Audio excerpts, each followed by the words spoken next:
Good morning and welcome to the Fulcrum Therapeutics conference call. Currently, all participants are in a listen-only mode. There will be a question and answer session at the end of this call.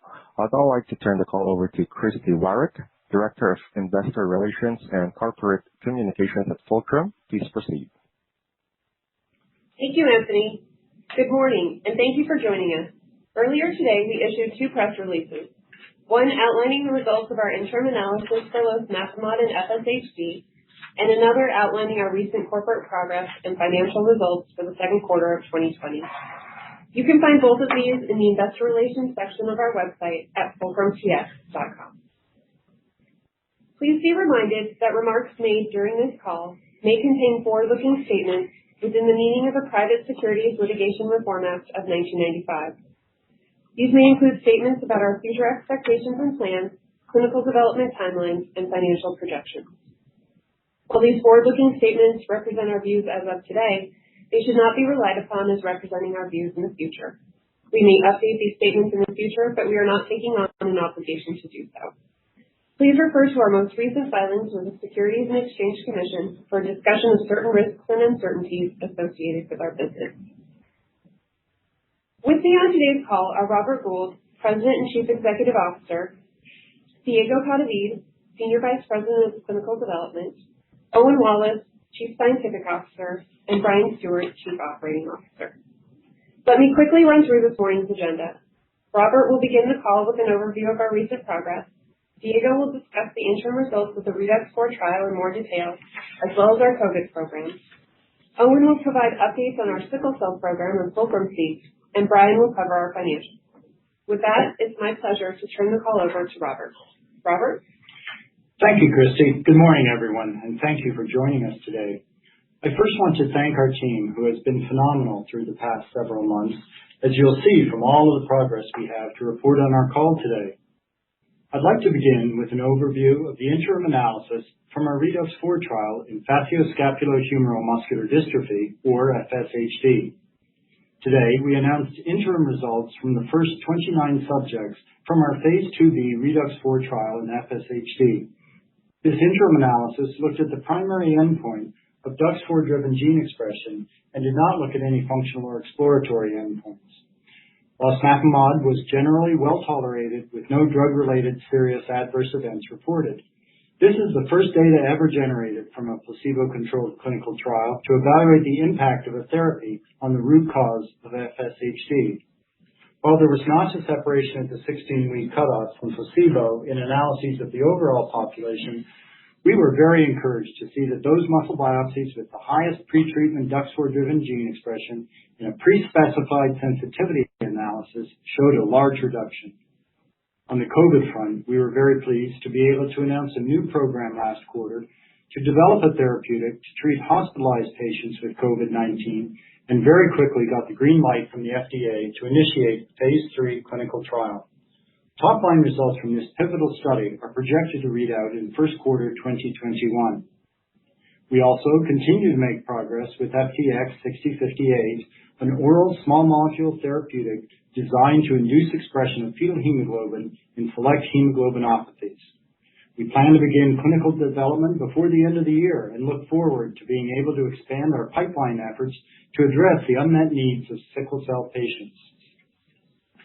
On the research stage front, we continue to make progress building out Fulcrum seek, our proprietary database designed to identify small molecule drug candidates, continuing research activities under our collaboration with Acceleron, and adding a new research collaboration with Myocardia, focused on genetic drivers of cardiomyopathies.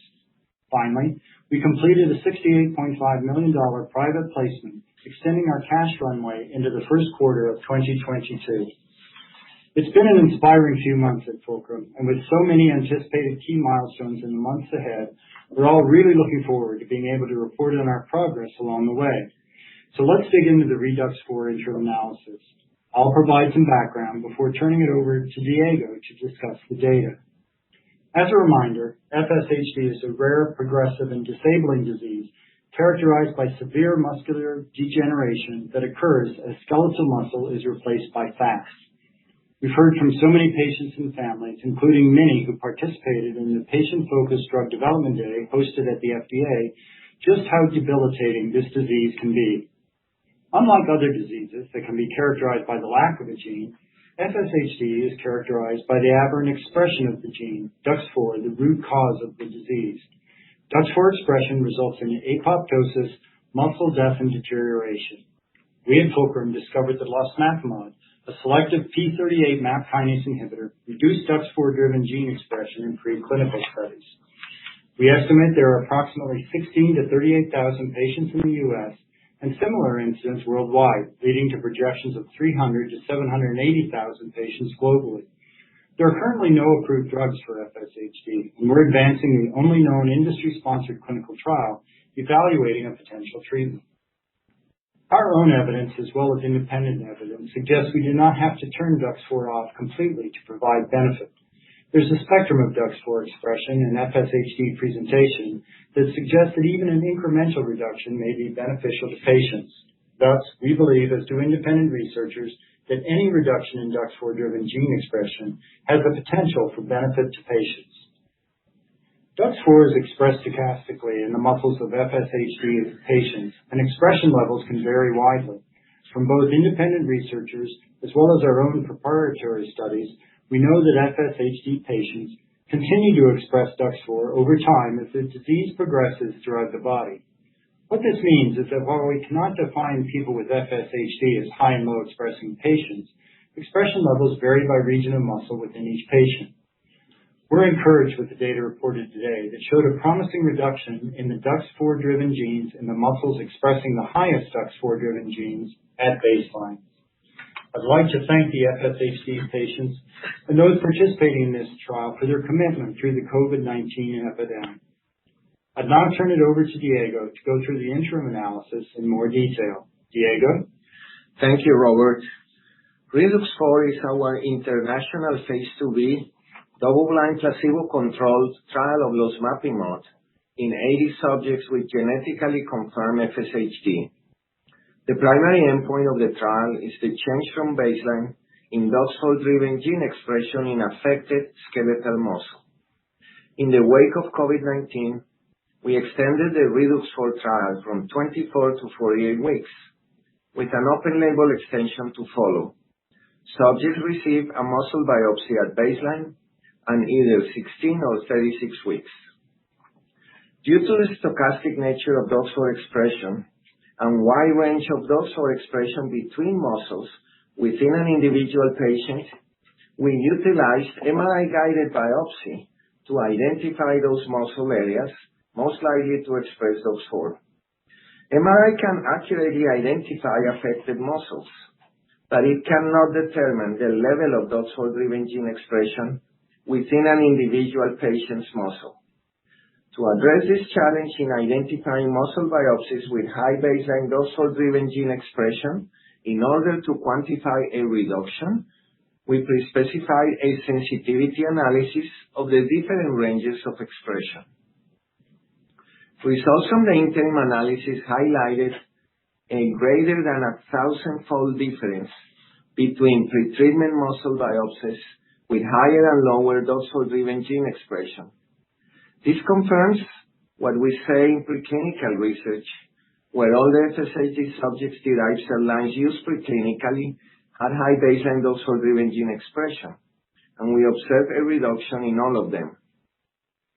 As a result of the 1,000-fold difference in DUX4-driven gene expression observed between biopsies, we believe that observing a reduction may require capturing muscle biopsies with higher baseline expression. As shown on slide 13, muscle biopsies with higher baseline provide greater dynamic range to observe a reduction compared to muscle biopsies with lower baseline. Using a pre-specified sensitivity analysis based on learnings from our open-label study, the interim analysis evaluated the treatment effect on DUX4-driven gene expression in muscle biopsies with the highest baseline expression. The higher ranges were comparable to the ranges in the cell lines used preclinically. The interim analysis of the first 29 randomized subjects assessed changes in baseline DUX4-driven gene expression in subjects who had their 16-week biopsy. The study remains blinded, and we have not looked at individual subject data at this time.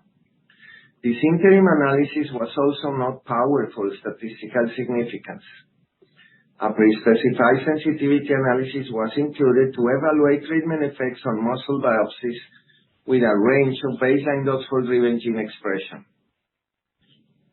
Here on slide 15, you can see from the demographics in the interim analysis that subjects were well balanced between losmapimod and placebo. In losmapimod-treated subjects, mean median drug concentration was greater than 100 nanomolar in muscle, and no drug-related SAEs were reported. On slide 16, we are now showing the log2 data on a linear scale, which is how PCR data is traditionally displayed. Here you can see the two data plots in all muscle biopsies on the left and highest expressing biopsies on the right. Here we see the results on a log10 scale, given the greater than 1,000-fold difference in DUX4-driven gene expression between biopsies. We saw no separation from placebo in the total randomized population assessed, as seen on the left, and a large reduction observed with losmapimod treatment in the highest expressing muscle biopsies, a 38-fold reduction in expression in the losmapimod treated arm versus a 5.4-fold reduction in placebo. The highest expressing muscle biopsies represent the top quartile of biopsies assessed for baseline DUX4-driven gene expression. Due to COVID-19, we amended ReDUX4 from 24 to 48 weeks, which gave us the opportunity to introduce a 16-week interim analysis on the initial 29 randomized subjects. We are encouraged by these results that suggest losmapimod may be reducing DUX4-driven gene expression, the root cause of FSHD. While we did not see a separation from placebo in the total population at the 16-week cutoff, the data in the highest expressing muscle biopsies is consistent with the initial data from the open-label study. We believe that all FSHD patients have muscles with high DUX4-driven gene expression, and that losmapimod has the potential to offer a benefit to all FSHD patients. This interim analysis has shown us important initial data on the change from baseline in affected muscle at 16 weeks of treatment in about a third of the total 80 patients enrolled in the ReDUX4 trial. We are working now to advance several important next steps in this program. We will continue to collect additional data from the ReDUX4 trial, and we look forward to seeing top-line results in Q1 2021 and the full results by Q2 2021. This will include not only the full data set on the DUX4-driven gene expression, but also the whole body MRI evaluation of change from baseline in skeletal muscle volume, fat infiltration, and fat replacement, and several clinical outcome assessments, including clinician-reported, patient-reported, and assessments of muscle function and strength. We also look forward to the continued analysis of the single-center open-label study, which also includes an analysis of change from baseline in skeletal muscle MRI biomarker and several clinical outcome assessments over longer-term treatment. To help us better understand the potential benefit of losmapimod in FSHD, we will start to examine changes from baseline by qPCR in muscle biopsies in 24 other gene transcripts that measure important processes of muscle health, including muscle regeneration, fat deposition, inflammation, and cell death. Now let me briefly walk through our COVID program, which we are also very excited about. We also are developing losmapimod as a treatment for COVID-19 patients. We believe that the inhibition of P38 is a compelling approach to address multiple components of the disease, and that losmapimod has competitive advantages, including a unique mechanism of action, oral administration, potential for use in combination therapy, and extensive safety and tolerability. We believe the rapid initiation of this pivotal trial reflects the strength of the data supporting this research and the pressing need for effective therapies that reduce the morbidity associated with COVID-19. The LOSVIT phase 3 trial will be conducted at approximately 21 sites in the United States, Mexico, and South America, and we anticipate dosing the first patient in the coming days. This trial is designed to assess the safety and efficacy of a 15 milligram twice per day oral dose of losmapimod compared to placebo for 14 days on top of standard of care in approximately 400 patients hospitalized with COVID-19 and at risk of progression to critical illness based on older age and elevated systemic inflammation. The primary endpoint is the proportion of patients who progress to death or respiratory failure by day 28. Top-line data is expected to be reported in the first quarter of 2021. I'll now turn the call over to Owen. Thanks, Diego. Our hemoglobinopathy program has continued to advance towards clinical development, and we plan to initiate our phase 1 trial in sickle cell disease by the end of the year. Our approach has focused on the upregulation of fetal hemoglobin, which could be beneficial for both sickle cell disease and beta thalassemia. Our clinical candidate, FTX-6058, has been profiled broadly in preclinical, in vitro, and in vivo models of sickle cell disease, and we've seen robust elevation of HbF at concentrations that we believe will be readily achieved in humans based on the pharmacokinetic profile of the compound. We've had an abstract accepted for oral presentation at the 14th Annual Sickle Cell Disease Research and Educational Symposium next month, and we filed our non-provisional patent application. We also continue to make progress on our research and early clinical portfolio. We have advanced our work on Fulcrum-seq, our proprietary connectivity map database that integrates the identification of druggable targets and signaling pathways in human cell models that recapitulate genetically defined diseases. This platform melds cellular modeling, high-content technologies, pharmacogenomics, and machine learning. We generate high-dimensional data using RNA-seq and high-content imaging to create a database of profiles from our proprietary chemical probe library and functional genomics in complex cell models. Using a scalable, cloud-based data architecture and AI and machine learning tools to classify the chemical probes and targets, we select those that modulate gene expression to treat the known root cause of genetically defined diseases. Our collaboration with Acceleron continues to advance, and we recently announced a research and discovery collaboration with MyoKardia. Under the agreement, MyoKardia will have access to Fulcrum's unique proprietary target discovery engine to identify therapies that control the expression of genes that are known to be the underlying drivers of genetic cardiomyopathies. Fulcrum will be eligible to receive research reimbursement, development, and commercial milestone payments of approximately $300 million for the first product and up to $150 million for additional products, as well as tiered royalties. These collaborations highlight the broad applicability of our product engine to discover and develop new treatments in genetically defined rare diseases with high unmet need. With that, I'll now turn the call over to Brian for an update on our financial results for the quarter. Brian?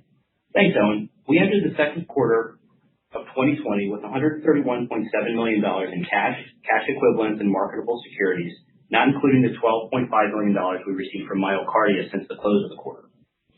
Based on our current operating plan and projections, we believe this will support our operations into the first quarter of 2022, allowing us to advance losmapimod and FSHD, reach top-line data in the LOSVIT trial, and bring FTX-6058 into the clinic while continuing to invest in our discovery stage efforts.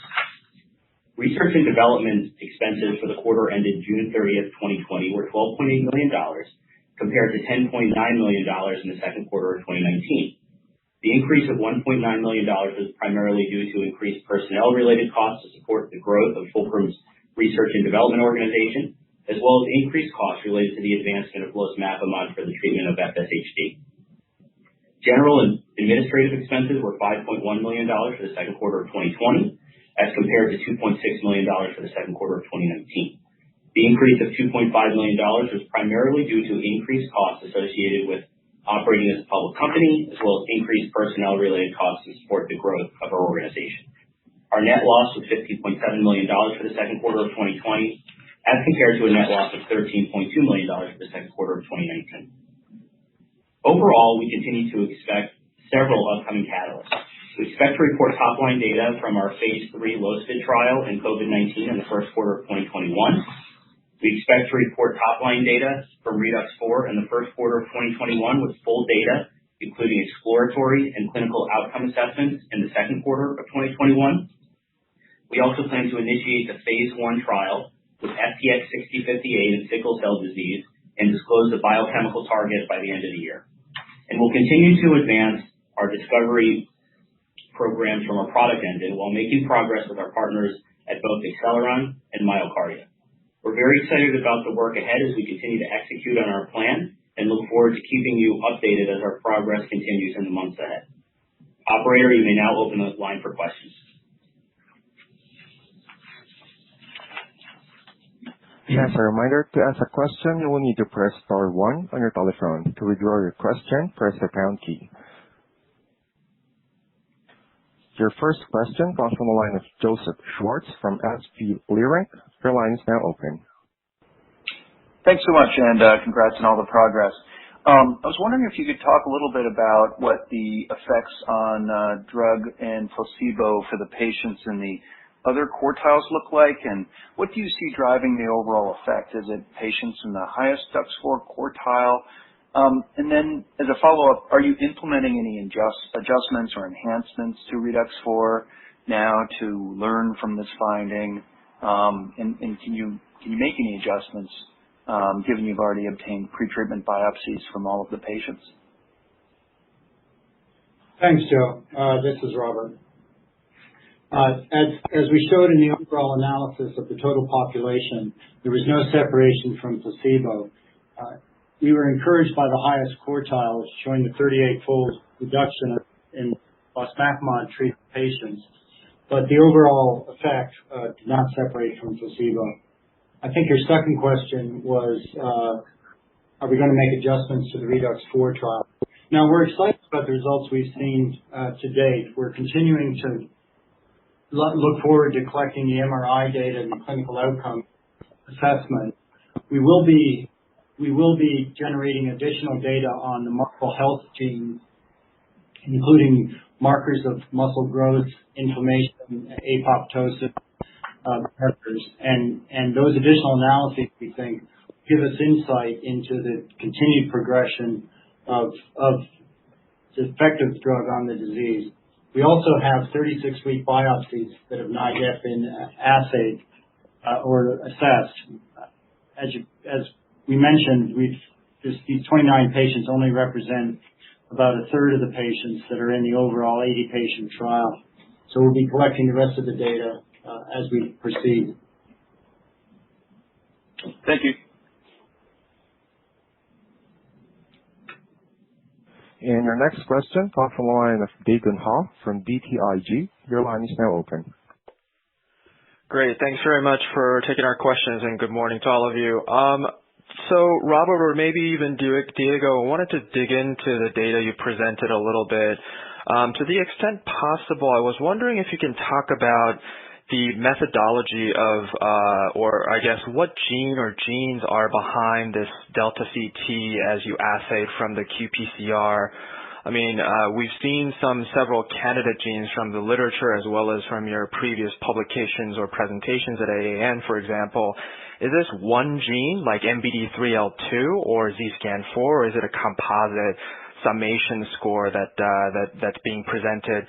And I guess just related to that, is there variability if you were to look at individual genes? Like, do you actually see differential effects of losmapimod depending on what gene you look at? And I've got a follow-up. Thank you. Yeah, no, thank you for the question. This is Diego. So this primary endpoint uses a panel of DUX4 regulated genes. It's very similar to the one we reported at AAN 2020. This was the result of a really careful selection process that began with what's known in the literature and then advancing it through what we observe in cell lines and in muscle biopsies. So we ended up with a small panel of genes. Each one had its own validated qPCR assay. In addition, it includes 3 housekeeping genes that are optimized for human skeletal muscle, and that is how we derive the delta CT. We don't have access to the individual genes as part of this interim analysis. It's just an early look using at the whole panel, but as part of next steps, those opportunities will come. Great. Thank you, Diego. And then on the data again, just wondering, this highest quartile was determined, I guess, on a relative basis. So I guess if we look forward to, say, all of N of 80 patient data, once you collect them, given that, I guess, progression of gene expression seems to be fairly stagnant over time, what is the cutoff going to be, or is that going to be a moving target as you collect the remaining 61 or 51 patient data? Yeah, so you are correct. This quartile was defined on all baseline biopsies from the 29 subjects. As we accumulate more data, remember, this is really the first clinical trial ever doing this. We will learn more about what could be a potential cutoff for high DUX4. We believe that every patient and every muscle, at least at some point, has very high DUX4, and it's encouraging that we have seen a reduction in those biopsies. This sensitivity analysis was pre-specified because, as we have seen in our preparatory studies and in some early biopsies obtained in the open label study, that this distribution of DUX4 is observed when you do MRI-guided biopsies. Okay. And then last question for me is, do you have any hypothesis around why losmapimod would be able to induce expression of DUX4-driven genes? Yeah, I think there's a correction there. It's not that it induces expression. What this interim analysis is showing in the biopsies with the highest expression is a reduction relative to placebo. And we have some idea of what the mechanism of action could be, but there's really no definite proof. Okay, thanks for taking our questions. And your next question comes from the line of Tazeen Ahmad from Bank of America. Your line is now open. Hi, good morning, guys. Thanks so much for taking my questions. Can you maybe tell us in a real-world setting what proportion of these, what you define as high-expressing patients, make up the overall FSHD population? Do you have any sense for that? Thanks, Tazeen. We don't actually think there's high and low expressing patients.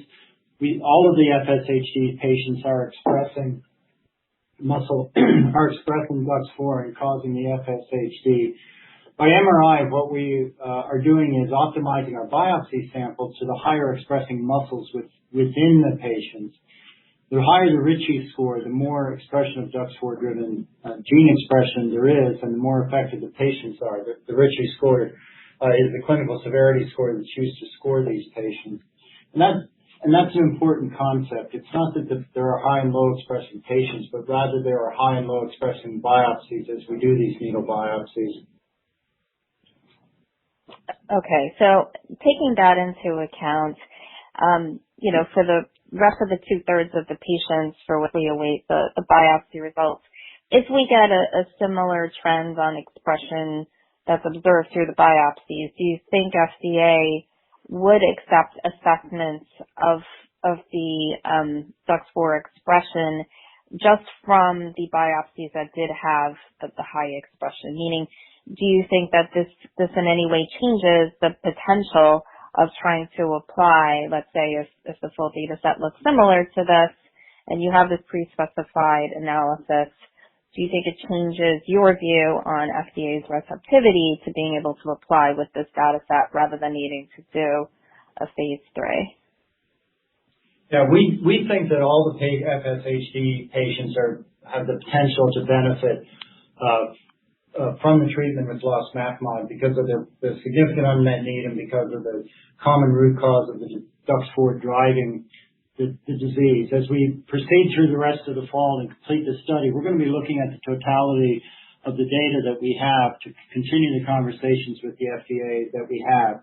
Just to remind you, with DUX4-driven gene expression is the primary endpoint. We have important other assessments, including MRI, looking at muscle volume, fat infiltrate, as well as a number of clinical assessments around reachable workspace, timed up and go, and a very rich clinical trial looking at the potential benefit of losmapimod across the entire patient population and across the entire presentation of the disease.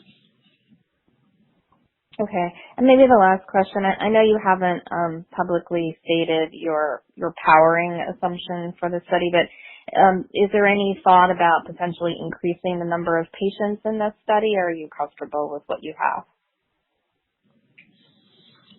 Yeah, no, we believe originally we had a plan for 66 subjects. We increased the sample to go to 80, randomized 1-to-1, and we don't have a plan to increase the enrollment. We believe this number of patients is sufficient, and also in addition, we enrolled 14 patients in a separate study, the open label study at a single site, which are all ongoing on drug, and they will provide additional data. We also have the open label extension of Redox-4, so all the patients on placebo eventually will roll on into losmapimod, and that gives us an additional opportunity to explore what treatment effects losmapimod is having. Okay, thank you.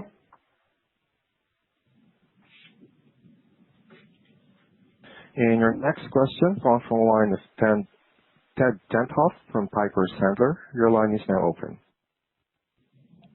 Great. Thank you very much. Good morning, everyone, and thanks for taking my question. Congrats on the preliminary findings. Definitely encouraging, and I'm looking forward to more data. I'm wondering, just kind of thinking about this with respect to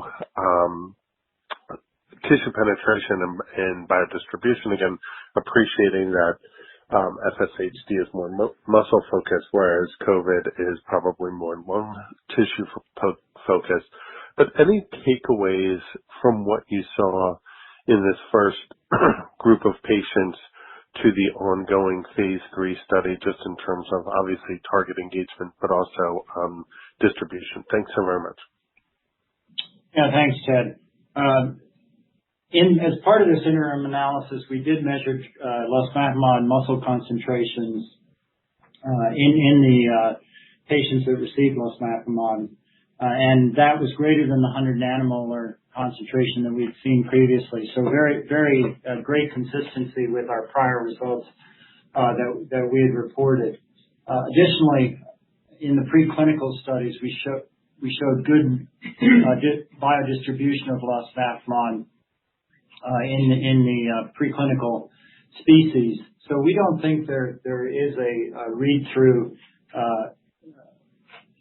in terms of the mechanisms.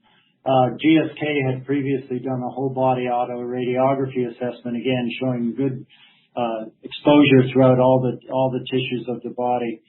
As we had shown previously in our earlier studies, we were seeing a good target inhibition, good reduction in target engagement, HSP27 phosphorylation in our phase 1 studies. And so we think that the LOSFID trial, the trial of losmapimod in COVID patients, has a good chance of having great exposure based on all the data we've generated to date.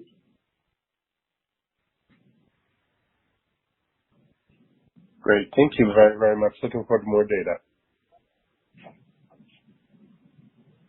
And again, if you would like to ask a question, press star then the number 1 on your telephone keypad. Our next question comes from the line of Joseph Schwartz from SVB Leerink. Your line is now open. Hi again. Thanks for taking my follow-up. I wanted to follow up on something that was raised earlier regarding the increases in DUX4 gene expression that were detected across so many placebo as well as drug-treated patients, and get your thoughts on what do you make of this? Do you think this is actually happening, or is it best attributed to assay variability, particularly at low levels of DUX4 gene expression? And what is the concordance between the amount of DUX4 gene expression as quantified by MRI and muscle fat infiltration and stir positivity relative to biopsies? And is there any way to determine how much DUX4 gene expression might be in patients' muscles with less invasive means?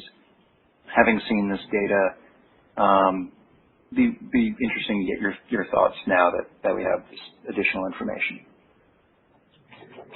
Hi, Joe. This is Owen. I'll take the first part and then maybe let Diego comment as well. We don't think there is a meaningful increase. Certainly there's no separation between losmapimod and placebo. And I think it gets to this point around the dynamic range between high-expressing biopsies and low-expressing biopsies. We see more than 1,000-fold change in expression. And I think when you're in that very low range, there's just natural variability and a likelihood that you might see a nominal increase, but I don't think it's a meaningful increase. I think we're much more encouraged by the data with high expression because we think we've got a sufficient dynamic range at that point to actually measure this 38-fold reduction that we observed, which is a lot greater than on placebo. And then I'll address the MRI because that's a really important question. So there's really no other way to measure DUX4 activity or DUX4-driven gene expression except molecularly taking tissue out of a muscle. So we are limited on our ability to sample.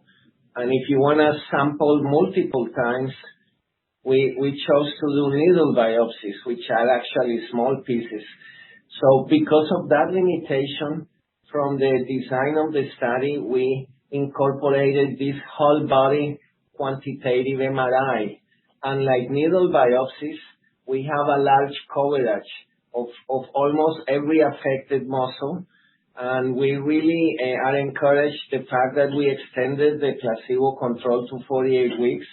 It's now giving us a much longer runway to look at this process. DUX4 is clearly linked to MRI activity, loss of muscle, and increase of fat. And as the muscle is replaced by fat, there is loss of function and disability. I call that connecting the dots. That's very clear from the literature. Thank you.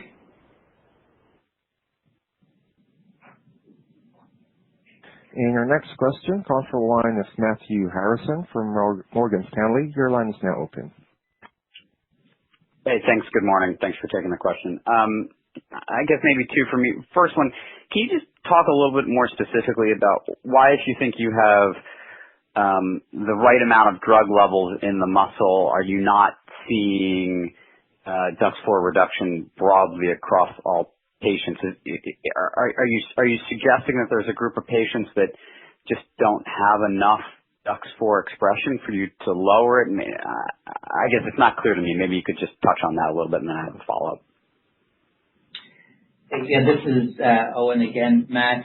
We think that when we're in these lower levels, there are relatively few transcripts that are actually being amplified by the qPCR, and there's variability from biopsy to biopsy. So we think that it's just very difficult to detect a robust reduction when you're already down at a very low level. So that's why we've really focused on these high-expressing initial muscle biopsies, because we can see a robust dynamic range there. We actually identified this initially from our analysis of the open label study, where we demonstrated the same phenomenon, that with patients at an initial high level at baseline, there was an ability to look for a reduction, whereas there was much more variability in the low expressing muscle biopsies. Okay, and then maybe could you just comment on your view then in these patients? Are there other gene expressions or other biomarkers that you could look at to see or get some conviction whether or not modulating the disease with patients that have low levels is going to actually impact motor function or other other clinically measurable aspects of the disease? Yeah, this is Owen again. So again, just to reiterate, we think that all patients have both high and low expressing muscles as their disease progresses, and we think that in addition to reducing DUX4, which is dependent on the biopsying, there's also an ability, if you ask, to look at more general markers of muscle health. So as a part of our qPCR panel, we actually looked across multiple other genes. They have not yet been analyzed, but we think that those genes will actually offer potentially a great chance to look at things like myogenesis, inflammation, adipogenesis, etc. So we have 24 additional muscle health transcripts that can be evaluated that I think will give us that picture that you're asking about. Okay, thanks very much.